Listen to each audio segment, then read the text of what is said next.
And good evening, y'all. Welcome back. It is another episode of Settle the SCoors. Hope y'all have had a great week. Hope y'all are looking forward to a nice weekend of more baseball. And once again, for the next 60 tonight, Thursday night on June 27, 2024, just after 9 Eastern, 7 Mountain, it is time for another Settle the SCoors episode. Once again, a very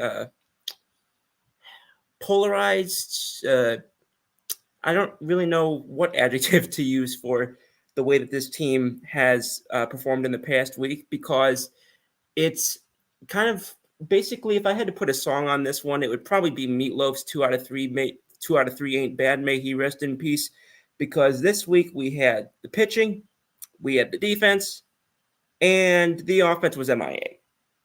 The one element that Colorado should be able to reliably produce was nowhere to be found from about half of the team this week, and they were finally getting the pitching right after having the defense right for most of the season. So once again, can't put all the components together, have individual players who are doing great. And again, this wasn't the whole lineup. A good chunk of the lineup was actually doing pretty nicely, but once again, having trouble putting those pieces together. Mr. Osborne tuned in, says, "Scoops, how's it going tonight? How's it going, Mr. Osborne? Good to see you. Thanks for tuning in, and thank you again for being on with me on Sunday on What's the Scoop. It was a lot of fun. I appreciate that you were able to come on. Glad we finally got the tech working after a little bit there in the beginning, but thank you, and looking forward to having you on tonight, and hopefully you will enjoy the show. But yeah, no, this past week was just a mishmash of the bullpen, the starting rotation, finally pieces on that side actually coming together in a pretty solid way, especially for a team that's built like the Rockies are and run how the Rockies are, et cetera, et cetera.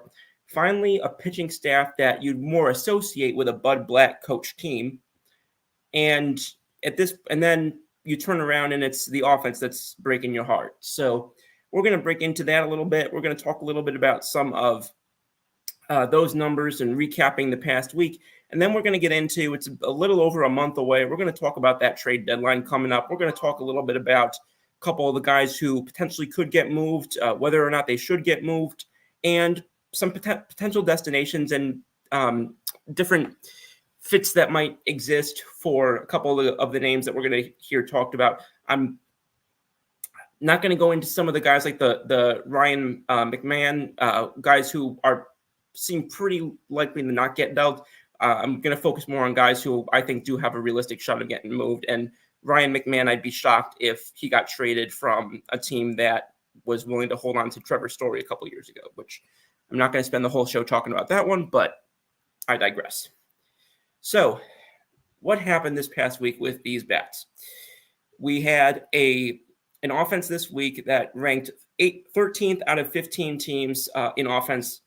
They were middle of the pack when it came to slugging. They were just under 400 as a team, which ordinarily you can make do with that for about a week or so, but this is the Colorado Rockies. This is a team that is, Keith has said this before on the show. Other people, Trevor, etc., have said this before on the show. This is a team that is known for its sticks. This is known for being an offense-first team.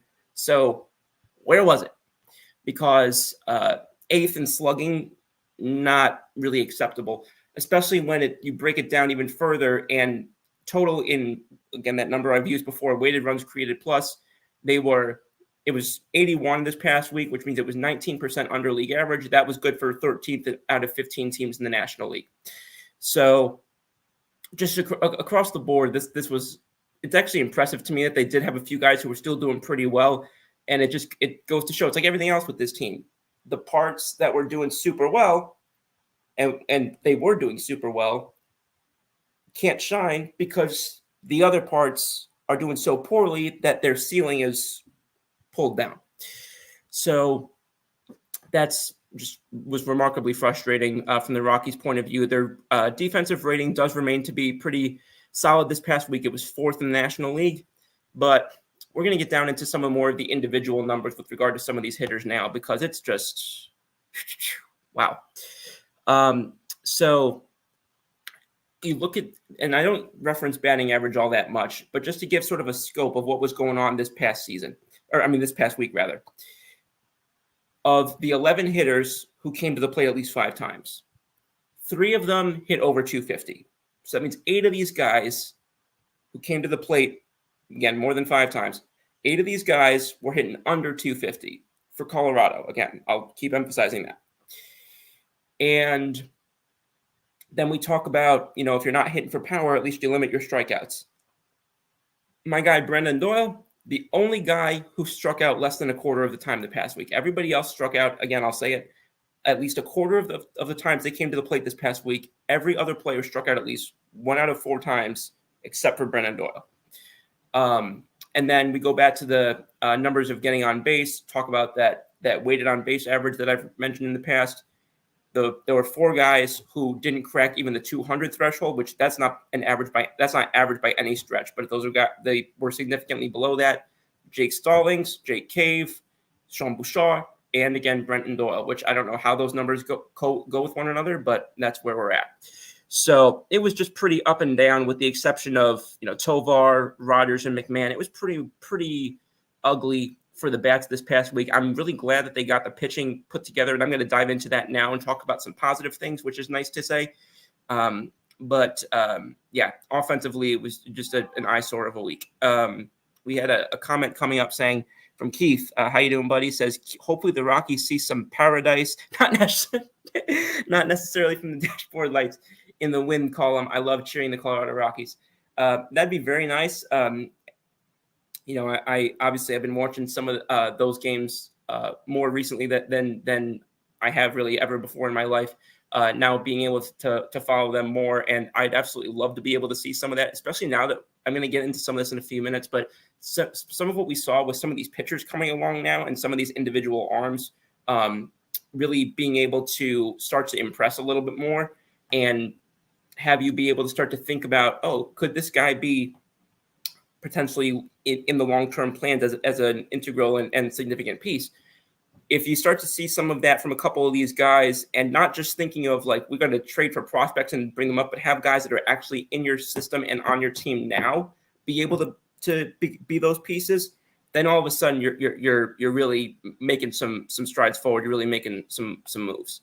So that being said, we're going to kick on into, I mentioned we talk about the pitching for a little bit, and I'm gonna break it down a little bit, because I want to talk about the starting rotation and the relief pitching independently, and then I'm going to get into some of the more holistic, collective, however you want to phrase it, sort of the whole pitching staff as a unit.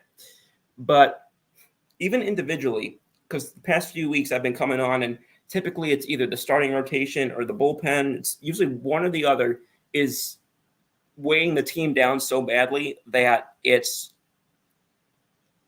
making the other side of the staff look worse than they are. That really hasn't been the case the past week. We've had pretty middle of the road results regarding fielding independent ERA in both the starting rotation and the bullpen. We've got 8th in the NL in starting pitching, 9th in the NL for relief pitching. It's about 4.2 for starting rotation, and for bullpen it's about 3.6, which again, middle of the road in the National League for both of those. For the Rockies, I can work with that. Mr. Heron says, hey guys, how you doing, Mr. Heron? Thank you so much for tuning in once again. Says smash that like button and share, guys. I sound like a broken record, but I don't know how he does it. He seems to make every show on both of these networks, and I'm very grateful for that. I appreciate you tuning in as always. Looking forward to hearing what's on your mind tonight, sir. And thank you again. So again, I don't really have, again, ninth for some, in some circumstances, ninth is a little bit lower than you'd like. But again, for a team that's not historically known for its pitching ability, for a team that's not known for developing pitching, if I can keep my numbers somewhere around there in sort of like that mid 5, like that sort of 6 to 10 range, 7 to 10 range, in terms of both the starting rotation and the bullpen, as long as my offense and defense are doing their jobs, which obviously the offense wasn't this week, but if the offense is doing their jobs and then that defense stays the one thing that's been consistently positive for the most of the season, those things start to come together. Then you can start to see a real formula for this team being able to put together some dubs.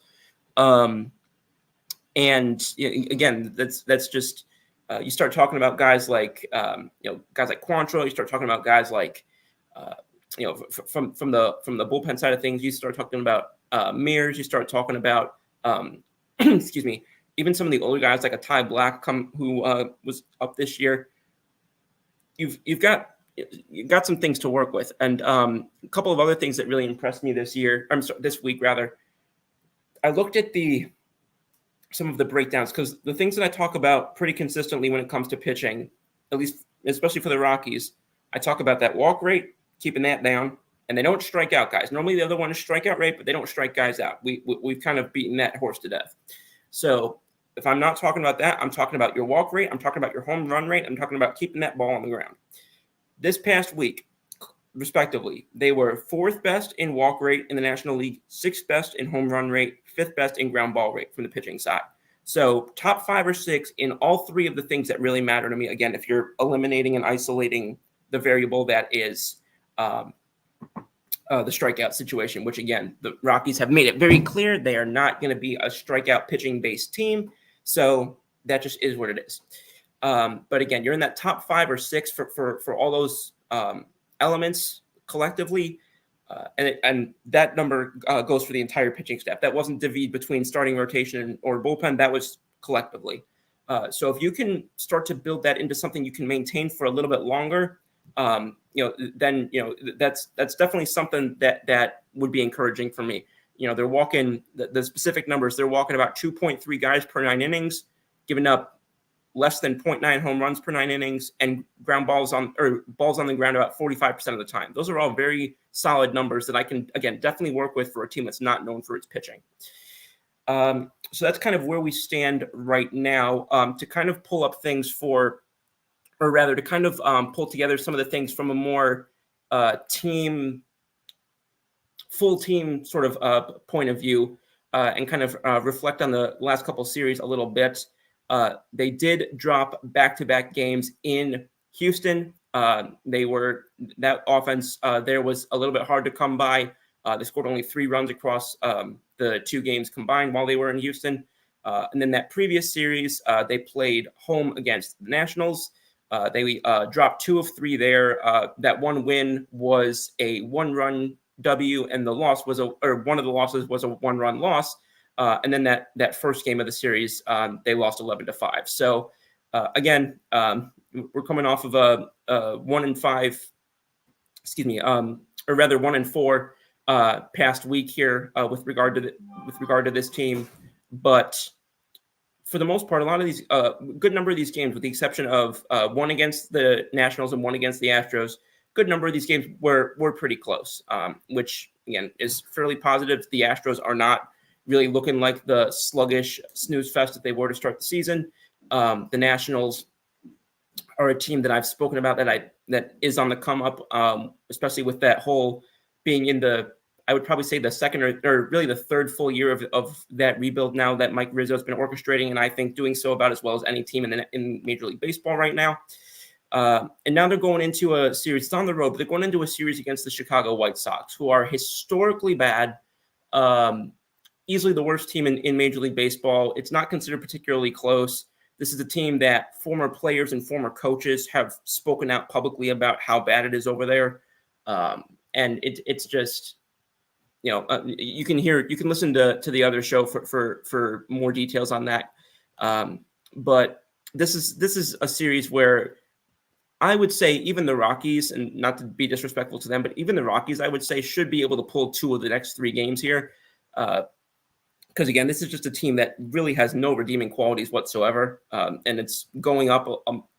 We're in basically in 62 Mets territory with regard to the conversation surrounding this team. Sorry if there's any Mets fans listening, but we're basically in 62 Mets territory with regard to the discussion surrounding this team. So I should definitely be able to see the Rockies pull a nice 2 wins. Ideally, they'd sweep, but I would like to see them at least pull 2 wins out of this.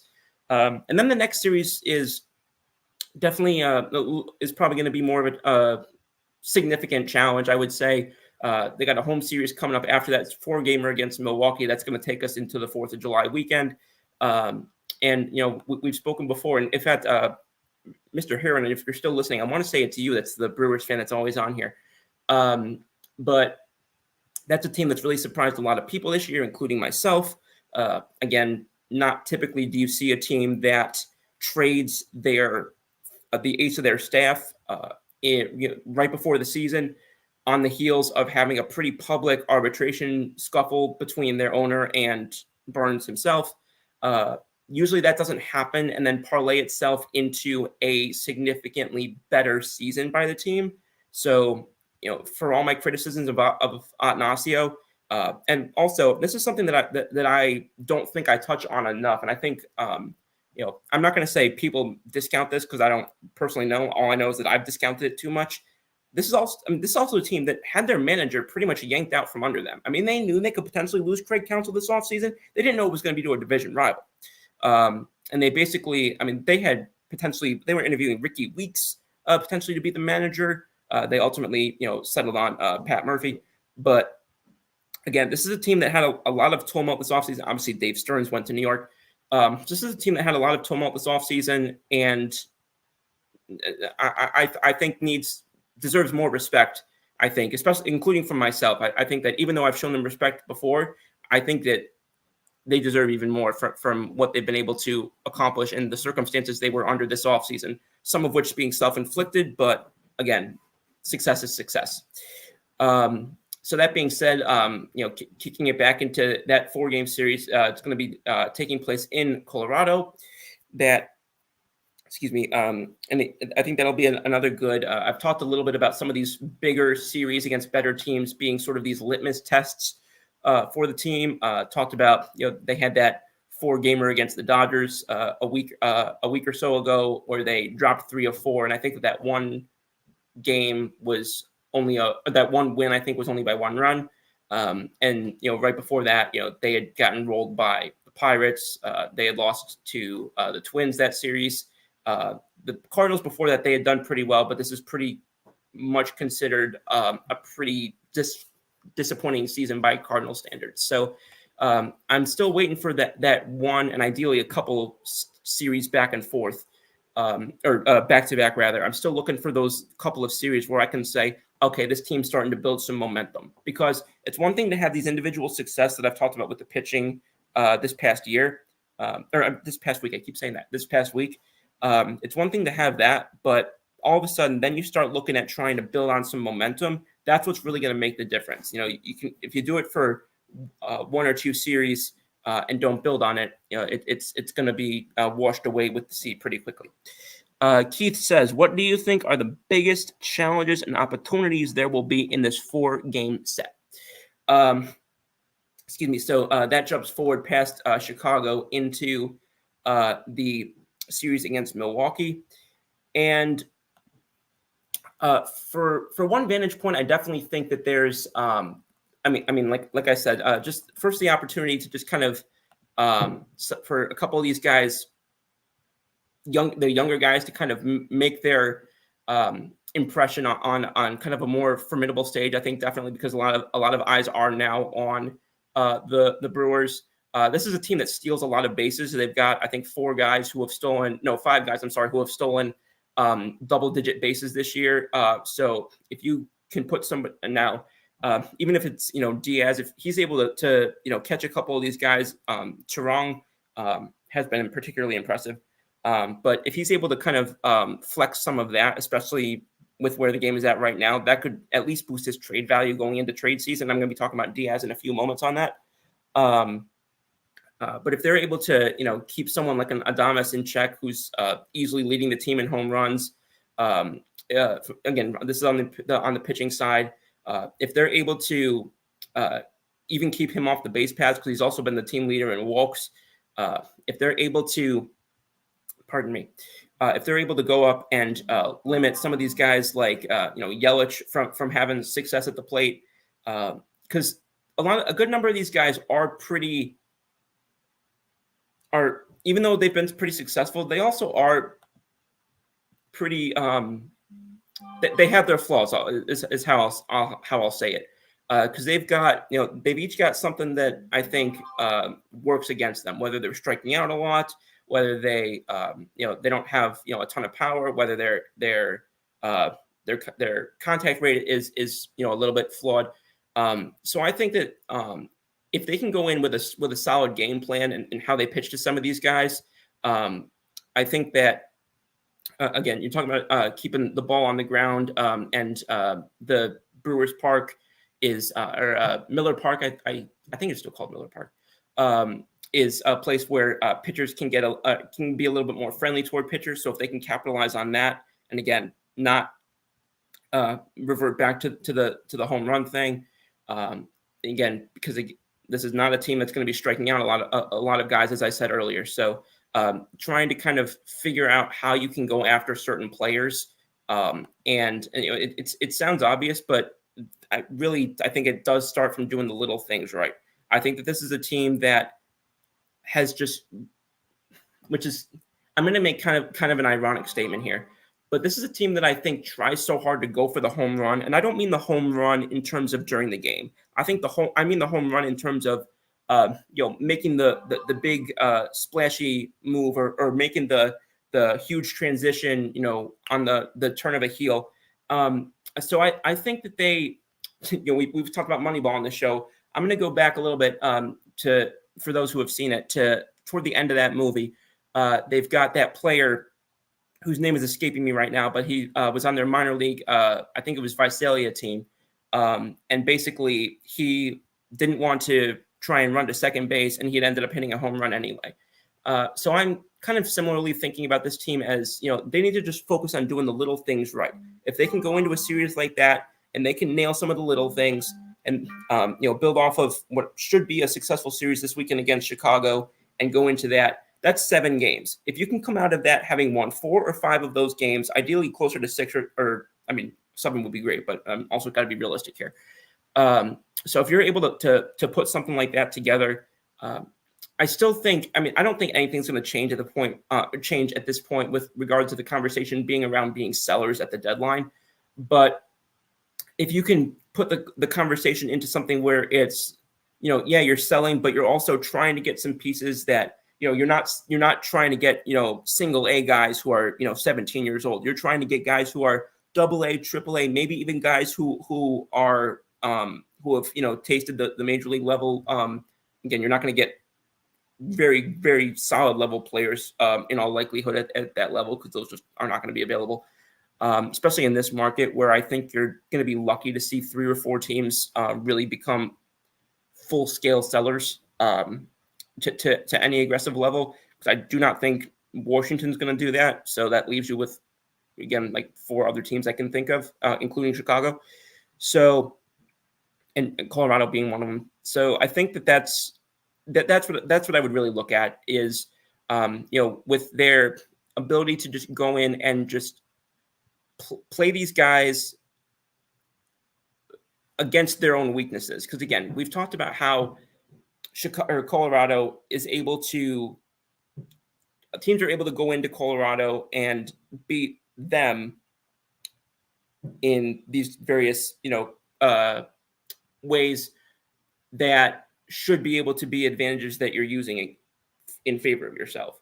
So the fact that they're not able to do that is really just something that obviously needs to change. I also want to correct something that I said earlier. I misspoke. I inadvertently implied that the Milwaukee series was a road series in Milwaukee. That's not the case. It's at Coors. So I want to apologize for that.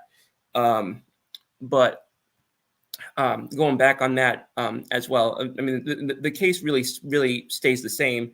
Is use your strength up to you, use it in favor, play it up in favor of yourself, and don't let your opponent, don't let Milwaukee in particular, who's one of the better teams you're going to be facing. You got to find ways to limit the ways that they're going to be able to use that against you, because they do have some power sticks on that team. They've got a Yelich. They've got, a couple of other guys. Again, I mentioned Adames, but they've also got a few other guys who that's not really their game. They're more the base to base. They're more the station to station type of players. So that's what I would really like to see is just can they win at their game. I'm not saying you don't have to beat the Brewers at their own game, but don't get beaten at your own game, I guess would probably be the short way to say it, even though I've gone on for almost 10 minutes on that question. So thank you, Keith, for that question. I, obviously appreciate everything that you're, that you always have to say in the chat here. That being said, I was talking a little bit about the trade deadline for a few minutes. And so I'm going to sort of segue into the next little conversation I had written up, and I'm going to talk a little bit about some of those guys. Because again, I'm not going to go into like a McMahon type of player who I think that is going to get discussed a lot, even though I'm very, very skeptical of the possibility that he would get moved. I'm going to start with an Elias Diaz. Because he is somebody, with him and Stallings, I wouldn't be surprised to see both of these guys get moved. But if you're going to go up and look at at least one of these catchers getting moved, going into his, being in his walk year and, being in the last couple of months of his contract. And, we've talked plenty about Drew Romo being ready to come up. Now, he's had more of an average season for the PCL for where he's been playing. But even from that vantage point, if you can, I've said this before, there are certain positions that if you can play league average offense and give me some very good defense to compensate for that, I'm taking that easily at a few positions. And catcher is probably the one that I would most say that about. Trevor says, Rocky Swifty Scoop. Where does Rocky come from? Is that a Philly reference? Rocky Swifty Scoops. Have a great show. But Trevor, thank you so much. Guys, I just want to shout out Trevor. Just whether it's, Rockies, whether it's, other sports, whether it has nothing to do with sports, man, talk about, somebody who has just been, awesome throughout this ride these past few months. So really appreciate it. And looking forward to having him back on soon on both this show and my other project on Sundays. Mr. Osborne says, "You beat me to it, Rocket Man." LOL. Oh, that's now that song's gonna be stuck in my head. No, oh, you guys are too funny.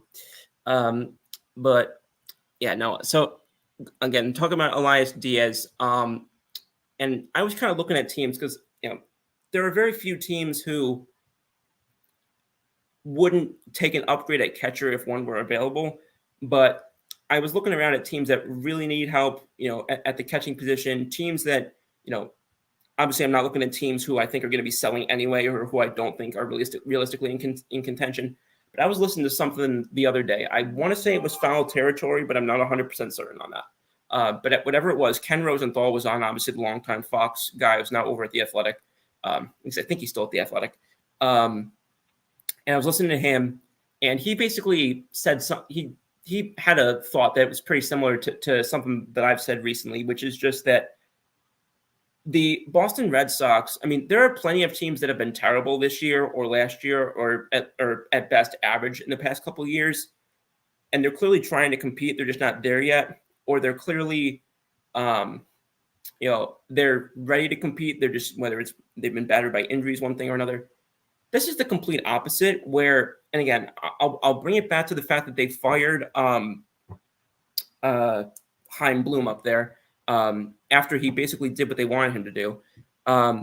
He basically was saying that the Boston Red Sox are looking like if they don't go into this deadline with an aggressive mentality, that they basically have looked to their fans, especially with some comments from Tom Werner, which is one of their sort of high profile executives, basically are just getting the vibe that their front office just doesn't give a damn. I'm sorry, but that's basically the vibe that Red Sox Nation has been getting, and that people have been, saying to me that they've been getting from some of the statements that have been made, and the fact that their ownership has just not given a vibe or any sort of an inclination that they're really going to put their foot to the pedal, or the pedal to the metal, however you want to put it, that they're going to really start ramping up their attempts to be aggressive. And in fact, again, the big thing that we've been talking about with Bloom was that when they let him go, he basically had done what they brought him in to do, which was cut payroll and build the farm system, and then they let him go.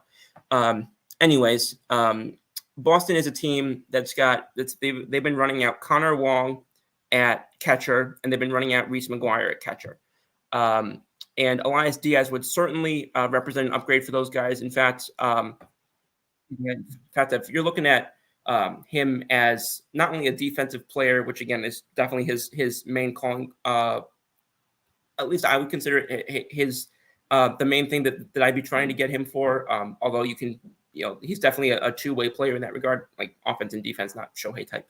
But you're looking at a right-handed pull hitter. You got the Green Monster up in there to upgrade on those two guys. I think Elias Diaz to the Boston Red Sox would be a very solid fit. And I think that I don't know if they're the team that needs him most, but I think that's a really solid fit that they could be looking at there. And Boston's got some underrated young guys when it comes to arms that I think the Rockies could put a nice package together. Jody says my Astros took care of the Rockies pretty easily. Yeah, I mean, y'all have been, again, we knew y'all weren't going to be trash forever. No pun intended with regard to the 2017 thing, but like legitimately no pun intended. It was just the first thing that I said. But yeah, I mean, I knew that y'all should be taken more seriously than you looked in the beginning of the season, and it's been looking that way recently. I mean, y'all came back to earth a little bit from where you were for a little bit, but again, definitely not a team I'm wanting to count out, even with the significant step forward that it appears Seattle has taken. So that's my story on Elias Diaz. Next guy I would want to jump into that has been kicked around a little bit with regard to trade discussions from the pitching side, looking at the starting pitching rotation, would be Cal Quantrill. I think he's really the guy that I've heard the most buzz, if you want to say that, around with regard to potentially an arm that the Rockies could move. He's got a higher ground ball rate this season than he's had. But quite frankly, and again, I don't know how realistic it would be, but I wouldn't trade Quantrill right now, I don't think. I think that I'm listening on pretty much anybody, which you have to do if you're in the Rocky situation. If not, that's bad business. But I'm really good on holding Cal Quantrill right now, seeing if I can keep him progressing. And even if he does regress a little bit from where he got to at a peak, trying to figure out if I can work with him as a mid-rotation starter going into next year, and then reevaluate his future after that. Next year is his contract year, so they've got about a year and a half with him left. And I don't think that keeping him around and seeing if he could at least be a long-term, maybe a 4 guy, I don't think that's a terrible idea at all. And I have a gut feeling that they would have more value in that than they could get back for him in a trade. Because I think that his injury past and a couple of other things, I'm just questioning whether they could get as much value for him in a trade package than it would make it worth rather just keeping him and turning him loose, as opposed to hoping that you get a better pitcher 5 years from now in a trade package. Let's go the opposite way. Can the Rockies build for the future now? Who would be the best additions to be buyers rather than sellers? Holy moly. So that would definitely be a ballsy move. Definitely not one that I would strongly anticipate. But again, just for bleeps and giggles, looking around at some of the other teams who I do expect to be sellers. I'm looking at a team like perhaps now again.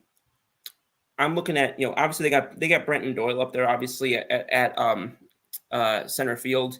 But if you can go out and if you can maybe do a buy low type of move, if you'd consider it buying low, if they can somehow find a way to convince the Chicago White Sox to trade Luis Robert, who I know is now available, and if they can somehow cut a deal for him, like if I'm going and I'm making a buy now move, it is not for a guy who's a rental player. It isn't, because I know teams sometimes trade for rental players in hopes they can re-sign them. I am not putting my eggs in the basket that Luis Robert is re-signing a long-term deal with the Colorado Rockies. I'm just not something that I'm going to put, as my guy Joey Clams would say, not something I'm putting no pizza money on. So knowing that, I'm going after somebody like that. I'm going after a young star who's got some time left on his deal. Maybe is a little bit of a buy low type of guy right now that a team just wants to get something back out of, to try and jumpstart this thing, which again, a team like Chicago might be the best team to deal with if you're in that situation, because Chicago is just so desperate. It's not even funny. So that might be the first guy that would jump into my head, would be somebody like that. If you want to, and if you're looking on the pitching side, perhaps somebody else who I could look at from the same place. I'm going to butcher his surname, and I apologize in advance, but it'd be Michael Kopech or Kopech or something like that. The pitcher that they got from the Boston Red Sox in the Yoán Moncada swap that sent Chris Sale to the Red Sox. Because he's somebody who I think has a higher ceiling than he's really gotten to, but I think he's also a guy who is young enough that more can get out of him. And I don't think he's been terrible to this point by any stretch, but I do think that he's got a higher ceiling, I think, than he's hit so far. And again, another guy who has been banged up a little bit, but the Rockies love taking chances on banged up pitchers. I mean, we just saw them do that with Daniel Bard. We've seen them do it in the past. I don't know how they would do it with their farm system. If they can somehow find a way to get, I think my dream scenario would probably be a Luis Robert and Michael Kopech package. Again, no idea how they pull that off, but if they can, that's my main target, because it depends. Combining words again. It just depends, Scoops. If Quantrill will want to stick around with the Rockies long term, then I say keep him. But if he doesn't want to pitch at Coors, you probably move him now. Yeah. Again, I'm not really under any circumstance saying I'm definitely not trading anybody, but it's harder for me right now to say that I would trade Quantrill, just because of how hard it's been for them to develop, improve, and maintain pitching, I guess you'd say, over any sort of extended period of time. And we've talked about that ad nauseum. And again, sure as shucks, I mean, we talked a few weeks ago about how these guys have been going in AA or single into AA, and then between double and AAA, the blade hits the fan. And once again, if you go and look at the pitching stats from their minor league guys going up to the Pacific Coast League, which again, I know it's the Pacific Coast League, but a lot of teams and a lot of pitchers play in the Pacific Coast League have gone into the majors and done well, or at least not completely flamed out. So the fact that they've got these guys that are hitting AAA and seemingly almost left and right keep having these types of issues, I'm more reluctant to let go of my somewhat proven MLB level pitching than I may otherwise have been. But I agree with you. It's not 100% all given that I would do something like that. But again, I pull up the stats for the Pacific Coast League right now, and their starting numbers are just atrocious. Whether it's a guy like Kaufman, Battenfield, one of the more veteran guys like a Danish or a Rogers. I mean, it's just pick your poison. I mean, these guys are rocking ERAs 6, 7, 13, 14. It's just not particularly encouraging. And again, I know some of that is PCO, which is why, again, for those who like to go back and forth with me on analytics, that's why I use some of those advanced numbers, like the fielding independent ERA. And I look at some of the guys on that metric, and it's kinder to some guys like a Noah Davis. Excuse me. It's kinder to some guys like a Jeff Hartlib, who's a little bit older, but still, it's kinder to him. It's significantly kinder to a guy like Chance Adams, former Yankee. But again, it's upholding the bad news for still a lot of these other guys, for the Kaufman, for the Battenfield, for the Rogers, for the Jeff Criswell. A lot of these guys, their bad news, if you want to call it that, is bore out by the other numbers that I really look at.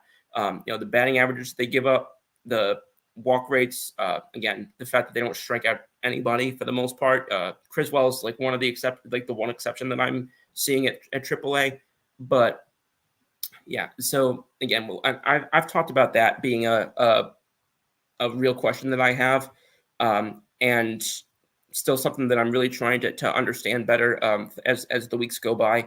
But that would be to go back to what you were saying, Trevor. That would be kind of my one trepidation on that would be, just not really trusting what I'm going to be getting out of those next couple or out of those next couple of waves of pitchers coming up because of the trends that I've been getting.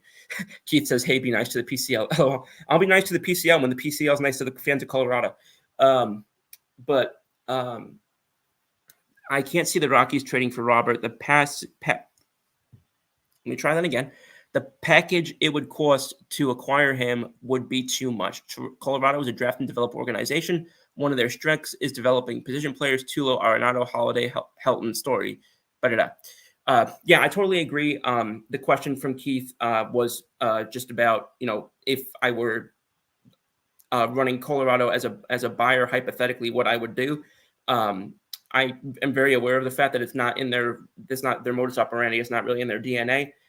But as a hypothetical, that was just what I threw out there because I was looking at a potential young impact player who could be relatively controllable, but who was also on a team that was realistically likely to move a player like that. I wasn't just going to pull up, a team like, this sounds crazy, but I wasn't going to just pull up a team like, Baltimore and say Adley Rutschman. Like, no way that they're trading Adley Rutschman. If they do, the entire organization should be blown up. But so I was trying to put it as realistically as possible, even though it was a hypothetical scenario, just to kind of add some more context there, because I'm not sure if Trevor saw the question from Keith. Yeah, and then Keith is just saying Trevor is more of a what if we buy that brought about that name. Yeah. Trevor says Quantrill's value might be the highest that ever will be. He has a year and a half of team control. The Rockies will have to be sure he will resign. If not, you risk losing value. I don't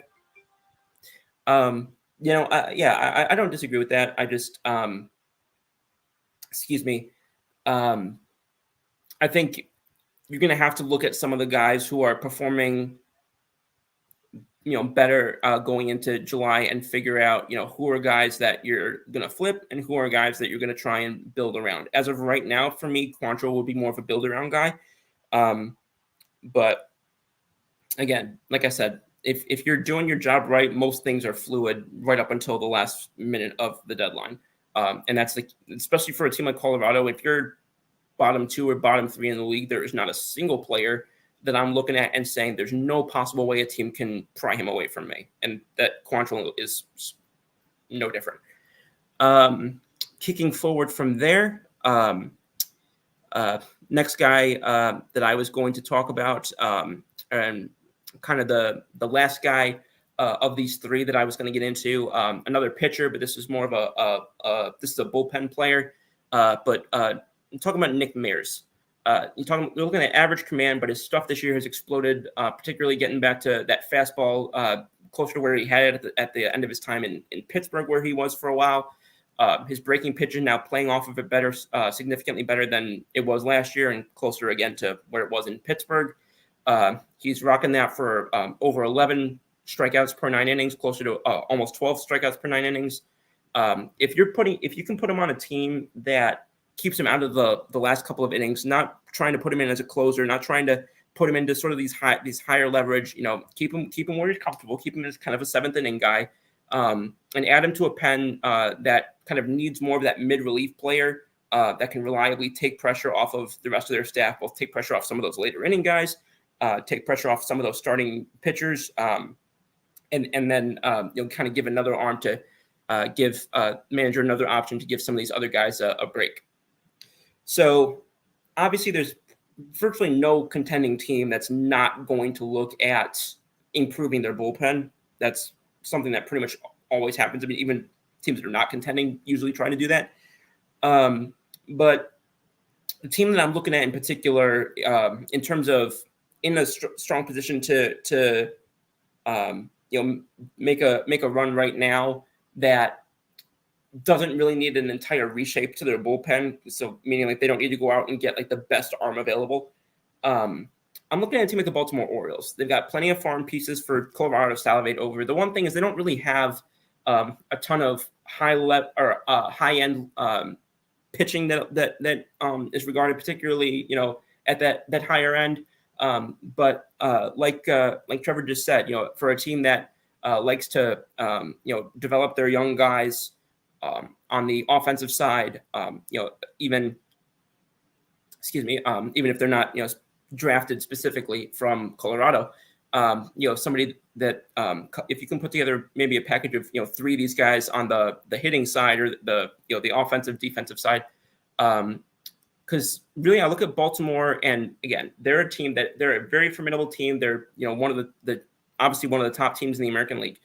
But when I look at really who really puts the fear of God in me after Kimbrel, I mean, they don't really have a strikeout master in there or a strikeout meister in there. They've got Keegan Aiken, maybe Webb, but even his numbers are rather pedestrian of late. Especially, and I'm looking at this, especially when it comes to facing some of the, if you want to call them the big boppers in the American League, and anyone who improves post-trade deadline, which it stands to reason that most of the AL teams will try and improve their offenses, or the contending AL teams at least will try and improve their offenses. Now, again, how many actually are able to do that with the fact that the market looks like it's going to be relatively slanted because there's not a lot of teams that I expect to be hardcore sellers. That's obviously up for debate and to be determined. However, it's going to happen for at least a couple teams. And Baltimore, when you go up in, when you go up in August, it's a lot of the Seattle's, it's a lot of the Cleveland's. I can't believe I just said those two names, but that's where we're at right now. It's a lot of the New York's, who I know that they just ran over New York not too long ago, but New York played them tough earlier in the year. So while I do think that they can be potentially looked at as a favorite in the AL, they do have room to improve, I think, in that bullpen in terms of adding at least one more really solid arm to just give him another weapon that really makes that game tougher once that starter comes out from Baltimore and before they get to Kimbrel, or if Kimbrel's going to not be pitching that night. So again, like I said, they don't have the like I said, they don't have the arms I might covet. But on the flip side of that, like I said, you can probably nab a nice package of a few position players to sort of build out the corners, I guess, around the middle of the field nucleus they've been developing. A couple of guys I'd be looking at, maybe a Dylan Beavers. He's got elite raw power potential and above average speed. So if you want to bank on his hit tool advancing and him not becoming another Estevan Florial, then he's an option. Or you can go the reverse route with versatile infielder, and I don't mean to mispronounce his name, but Fred Bencosme. And on the opposite side, hope that his 70-grade hit tool brings up some of his power and makes up for some of his other deficiencies. So just a couple of thoughts as to somebody that they could look at if they were to make a type of trade like that and try and get Nick Mears over from Colorado to Baltimore. That was the last name I have on that particular conversation. And I've got a couple more things to add about the next few, about the next few games here. But before I get to that, I don't want to miss the opportunity to tell y'all a little bit about our sponsor, Morgan Trinkets. With over 33 years experience, they are your headquarters for Southwest Pottery and Jewelry, as well as estate gold at wholesale prices. Started in 1990, once a nationwide company, they now do shows exclusively in northern Colorado and southern Wyoming. All their gold is real gold and 10, 14, or 18 karat gold, and all their silver is sterling silver. How do you find Morgan Trinkets? On Facebook by searching Morgan Trinkets today. If you catch Morgan Trinkets at one of their shows, they take all major credit cards. And on Facebook, they take PayPal, and all orders over $50 are shipped for free. Check out Morgan Trinkets. That's Morgan Trinkets on Facebook today. And I also want to give a shout out to Ms. Pearl Heater, who regularly tunes in and supports shows both on this network and over at K&K. Keith says, Scoop, 3 core guys that Rockies need to keep no matter what. Are there 3?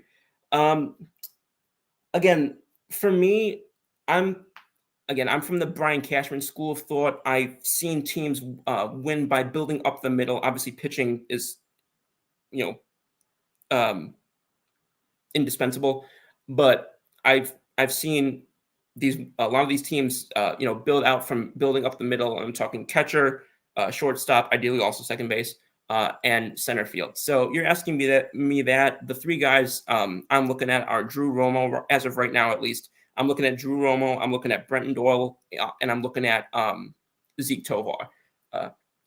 Those are the 3 guys that I think are really looking like they're going to be the core of the Rockies lineup and defense for the foreseeable future. And I think that's an exciting prospect for them. No pun intended on the use of the word prospect, but I think that's an exciting thing for them to sort of dream on and think about going forward. The main question, obviously, being how does Romo come up through getting from the where he's at right now up into the majors and adjusting to the major leagues, but also how do some of these other guys, just Tovar is what we've seen from Tovar in this significant step that he's taken. Does that last, and is this really who he's going to be long term as a player? And then, of course, Brenton Doyle, would like to see a little bit more longevity and consistency from him. But in my mind, if I'm looking at 3 guys who I'm considering as close to untouchable as possible, for me, it's those 3. It's Brenton Doyle, it's Zeke Tovar, and it's Drew Romo. Excuse me. And I think that the Rockies ended up in a really solid position for themselves, because typically, obviously it's an ideal situation. Your top prospect or one of your top prospects would be ready to break into the majors right around the time that the guys that you have at that position in the major leagues are going to be leaving your team. But not so often does it work out as well as it looks like it's lined up to do for the Rockies with regard to, again, potentially trading and or walking at the end of the season Elias Diaz and or Jacob Stallings, and then supplanting and replacing them with Drew Romo. So that looks like it's going to be a relatively well-timed transition, and they really, kudos to them. I don't credit the Rockies front office all that often, but kudos to them on that, because they have really and at arguably the most important position outside of pitcher. Say that 3 times fast. All right, I got in my say that 3 times fast of the show. It arguably at the most important position that's not pitching. I think that was a heck of a position to have that happen at. So obviously, some of that is just luck and in one thing or another. But credit where credit is due, because they really that really is working out well for them, and they deserve the acknowledgement for that.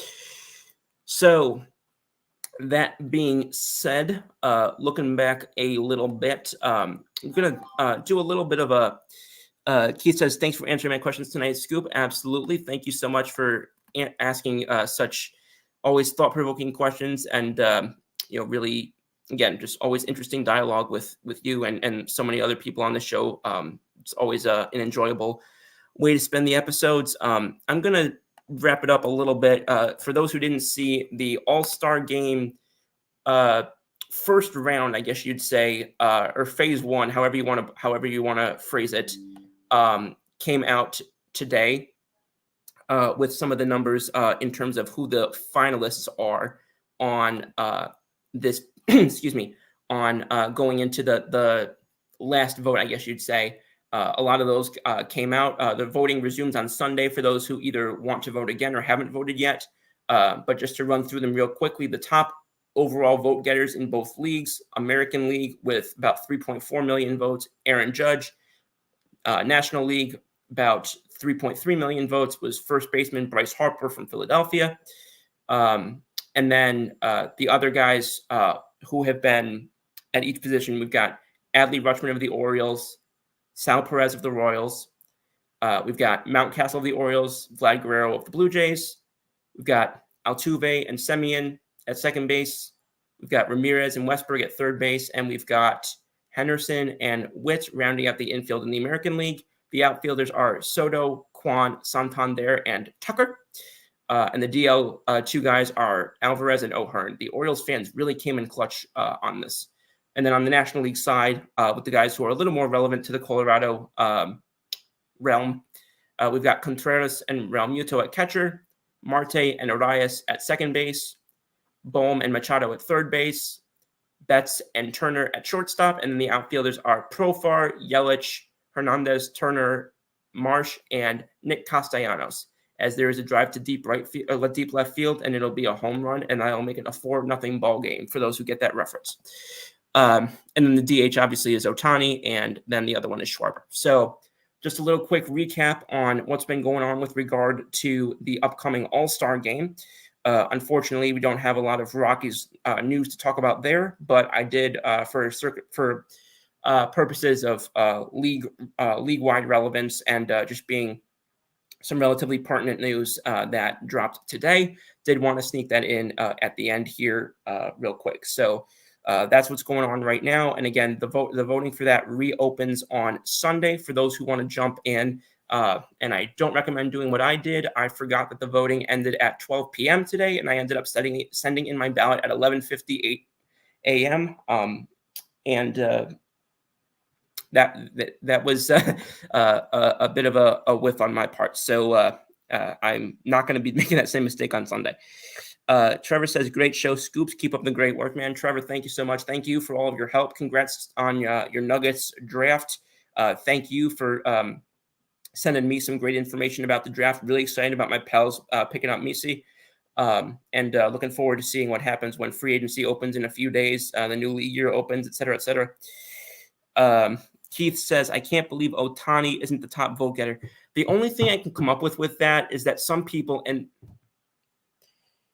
this irritates the ever-loving crap out of me, but the fact that I still believe there are some people who are holding the whole gambling situation against him because there's some sort of tinfoil hat notion that assumes that he either was the one gambling and Ipe, I forget his last name, but Ipe took the fall for him, or he was in the know about it, or yada, yada, yada, so something of that effect. Quite frankly, I don't know any amount of money that most people would take to take the fall through to go to jail for 33 years. But yeah, no, I do not buy with whatever money, with whatever type of food money Joey Clams wants to use. I do not buy the notion that that was the case. And quite frankly, I really get annoyed by the tinfoil hat brigade, who's just so desperate to see one of the, for lack of a better way of putting it, one of the purest superstars we've seen in sports recently. You know, a lot of these guys, they come with controversy, they come with personality, you know, polarizing, they come with, you know, some baggage or another. This is perhaps one of the purest superstars we've seen in sports, and he's in Major League Baseball, which is one that's been desperate for you know, something like that for a while, because even though, no disrespect to Mike Trout, but he just was not a marketable or marketed star, at least. But in any rate, you know, I think baseball's in a fantastic position with, you know, the AL with guys like Judge and the NL with guys like Ohtani. And it just seems like people are desperate for things to try and bring down Ohtani for, because they can't use his game, because he literally is perhaps the greatest talent that we've ever seen on a Major League Baseball field. So, you know, I think that people are just trying to do that for some sort of trolling purpose or whatever. And frankly, it pees me off. But He says, too many Pete Rose voters still there for Ohtani. Ugh. Yeah, it's again, that's the only logic I can, if you want to call it logic. I think that's a stretch, but that's the only reason I can come up with for why that would be the case. Because in my mind, whether it's on statistics, whether it's on, if you're someone who plays heavily into eye test, even though, quite frankly, I think that the separation between eye test and statistics is a little bit oversold, because I mean, it's not like you're watching a different game than the numbers are coming from. It's just, a way of compiling everything into a easier to digest, and your way that your memory is not gonna just either trick you or go back an extended period of time and whatever. If so, in that circumstance, I don't really buy that there's that much of a split between those two things. But whatever the case may be, whether it's any of those, they couldn't knock those. So this was the one opportunity they had to do something off the field. And they're jumping on it, which I think sucks. I'm a huge Ohtani fan. If they weren't $350, I'd have an Ohtani jersey. And I'm pretty confident in saying I think he's my favorite player in Major League Baseball. It's not a Yankee. So, but on that note, that being said, talking up a Dodger to end a Rocky show is a great move. But Mr. Dutchy says, howdy, Scoops. Howdy, Mr. Dutchy. Hope you're doing well, my friend. And I look forward to seeing you on the next time I watch Denver Bronco Roundup. And that being said, we are just past that. Oh, also, I hope Michelle's doing well.